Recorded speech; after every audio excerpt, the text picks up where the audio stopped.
হাসিনার বিচার দৃশ্যমান করতে হবে, দ্রুত করতে হবে। আগে জরুরি হলো জাতীয় নির্বাচন, এখন আমাদের কাজ হলো দেশ গড়া। দেশ গড়তে হবে, সাধারণ মানুষ যেন কষ্ট না পায়, মানুষ যেন অত্যাচারিত না হয়। অফিসে যান, আদালতে যান, লাল ফিতার দূরত্বের মধ্যে মানুষ জিম্মি হয়ে থাকবে, এই সুযোগ বিএনপি দিবেন আগামী দিন। মানুষ বেশি কিছু চায় না, মানুষ অল্পতে খুশি, কিন্তু অফিস আদালতে গিয়ে মামলার পর মামলা, মামলার পিছনে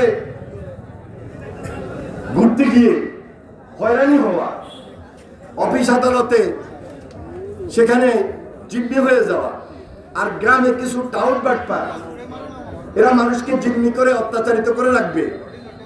আপনার জায়গা জমি সমস্যা থাকতে পারে, দ্বন্দ্ব থাকতে পারে, বিচার সালিশ থাকতে পারে, ইউনিয়ন পরিষদ থাকবে, নির্বাচিত প্রতিনিধি থাকবে, তাদেরকে এগুলো সমাধান করতে হবে। সবাই তো এগুলো সমাধান করতে পারবে না। এই জন্য আমি আগেও বলেছি, এখনো বলি, আইনকে নিজের হাতে তুলে নেওয়া যাবে না।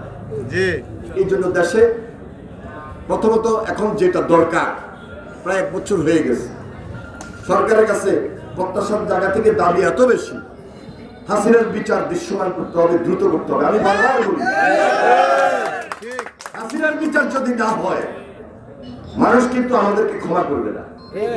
মানুষ তাকিয়ে আছে, সরকারের দিকে তাকিয়ে আছে, এবং আমাদের রাজনীতিবিদদের দিকেও তাকিয়ে আছে, রাজনৈতিক দলগুলোর দিকেও তাকিয়ে আছে, যে আমরা সরকারের কাছে বলি ঠিক আছে, বারবার বলতেছি। আরেকদিকে মৌলিক কিছু সংস্কার খুব জরুরি। আমরা তো তারেক রহমান সাহেবের নেতৃত্বে 2018 পর 31 দফা ঘোষণা করেছি।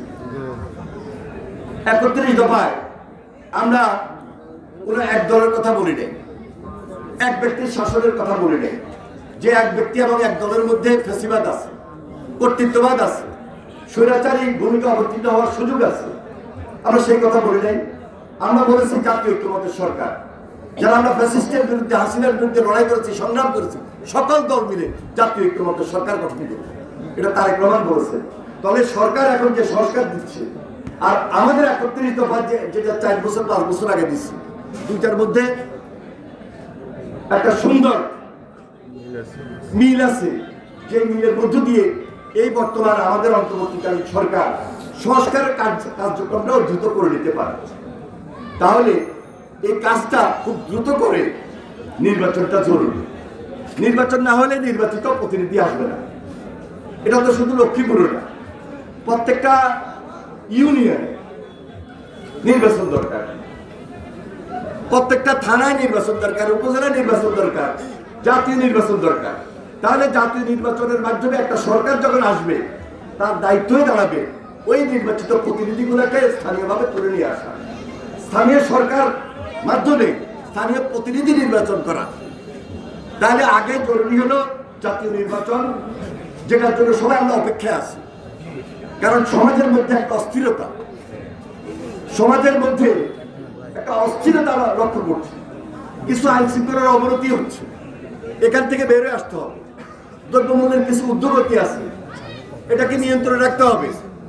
বিদেশে যারা থাকে, তারা যে টাকাগুলো পাঠায়, এই যে ফরেন ইনভেস্টমেন্ট, আমাদের এই এলাকার অনেক মানুষ তারা মিডল ইস্টে থাকে, সৌদি আরব থাকে, সেই টাকাগুলো পাঠানোর ক্ষেত্রে এখন অসুবিধা হচ্ছে। সব কিছু মিলিয়ে একটা স্থিতিশীলতা এই মুহূর্তে খুব জরুরি, এবং এই স্থিতিশীলতার জন্য একটা নির্বাচিত সরকার, জনগণের সরকার আমাদের খুব বেশি প্রয়োজন। নির্বাচিত সরকার বা জনগণের সরকার আসা মাত্রই আমি মনে করি এই দেশে একটা প্রতিনিধিত্বশীল সরকার গণতন্ত্রের ভিত্তি শক্তিশালী করতে সক্ষম হবে।